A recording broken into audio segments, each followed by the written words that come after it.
ओम साई राम भक्तों, शुभ गुरुवार। श्री साई चरित्र अध्याय 43-44 का द्वितीय भाग। बाबा के चरणों में कोटि कोटि प्रणाम और शिरडी साई चैनल की ओर से आप सभी साई भक्तों को ओम साई राम। तो चलिए अब हम अध्याय शुरू करते हैं। ईंट का खंडन। बाबा के निर्माण के कुछ समय पूर्व एक अपशकुन हुआ जो इस घटना की पूर्व सूचना स्वरूप था। मस्जिद में एक पुरानी ईंट थी जिस पर बाबा अपना हाथ टेक कर रखते थे।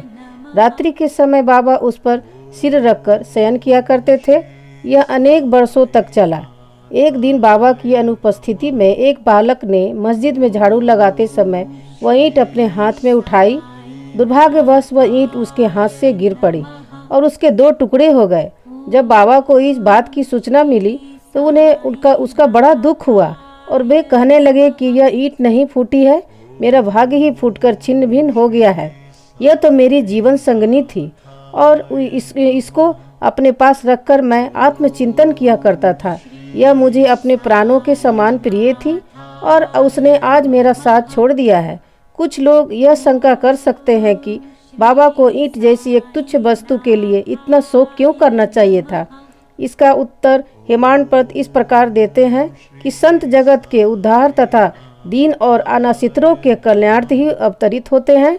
जब वे नरदेह धारण करते हैं और जन संपर्क में आते हैं तो वे इसी प्रकार आचरण किया करते हैं, अर्थात बाह्य रूप से वे अन्य लोगों के समान ही हंसते खेलते और रोते हैं, परंतु आंतरिक रूप से वे अपने अवतार कार्य और उसके ध्येय के लिए सदैव सतर्क रहते हैं। 72 घंटे की समाधि। इसके 32 वर्ष पूर्व भी बाबा ने अपनी जीवन रेखा पार करने का एक प्रयास किया था। 1883 में मार्गशीर्ष पूर्णिमा के दिन बाबा को दमा से अधिक पीड़ा हुई और इस व्याधि से छुटकारा पाने के लिए उन्होंने अपने प्राण ब्रह्मांड में चढ़ाकर समाधि लगाने का विचार किया।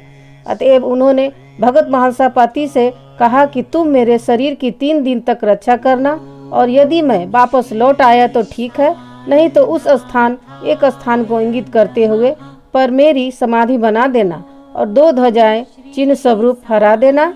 ऐसा कहकर बाबा रात में लगभग 10 बजे पृथ्वी पर लेट गए। उनका श्वासोच्छ्वास बंद हो गया और ऐसा दिखाई देने लगा कि जैसे उनके शरीर में प्राण ही न हो।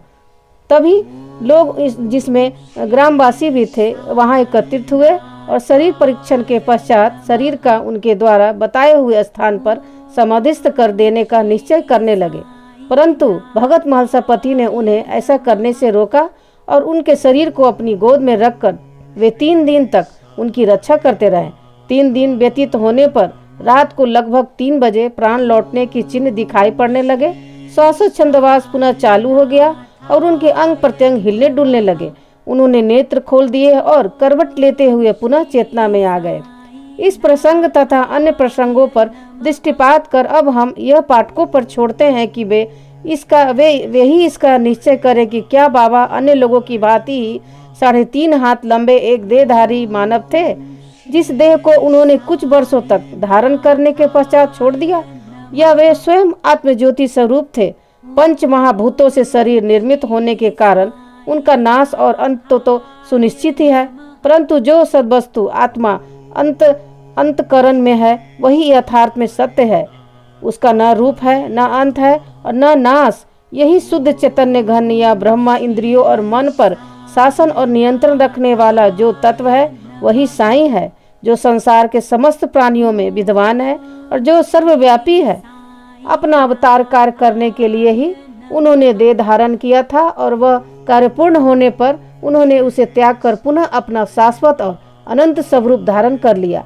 श्री दत्तात्रेय के पूर्ण अवतार गगनापुर के श्री नरसिंह सरस्वती के समान ही साईं भी सदैव वर्तमान है। उनका निर्वाण तो एक औपचारिक बात है। वे जड़ और चेतन सभी पदार्थों में व्याप्त हैं तथा सर्वभूतों के अंतःकरण के संचालक और नियंत्रण करता है। इसका अभी भी अनुभव किया जा रहा है और अनेकों के अनुभव में भी आ चुका है, जो अनन्य भाव से उनके शरणागत हो चुके हैं और जो पूर्ण अनंतकरण से उनके उपासक हैं। यद्यपि बाबा का स्वरूप अब देखने को नहीं मिल सकता है, फिर भी यदि हम शिरडी जाएं तो हमें वहाँ उनका जीवित सदृश चित्र मस्जिद द्वारका माई को शोभायमान करते हुए अब भी देखने में आएगा। यह चित्र बाबा के एक प्रसिद्ध भक्त कलाकार श्री शामराव जयकर ने बनाया था। एक कल्पनाशील और भक्त दर्शक को यह चित्र अभी भी बाबा के साक्षात दर्शन के समान ही संतोष और सुख पहुंचाता है। अब बाबा देह में स्थित नहीं हैं, परंतु वे सर्वभूतों में व्याप्त हैं और भक्तों के कल्याण पूर्वतः ही करते रहेंगे, जैसा कि वे सदैव रख कर किया करते थे। बाबा अमर हैं, चाहे वे नरदेह धारण कर ले, जो कि एक आवरण मात्र है, परंतु वे तो स्वयं भगवान श्री हरि हैं, जो समय समय पर भूतल पर अवतीर्ण होते हैं। बोलो श्री सद्गुरु साईनाथ महाराज की जय। अब इसका हम अगले अंक में पढ़ेंगे। साईं राम।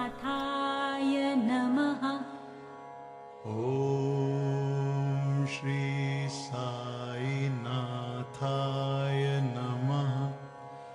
ओम श्री साईनाथाय नमः। ओम श्री साईनाथाय नमः। ओम श्री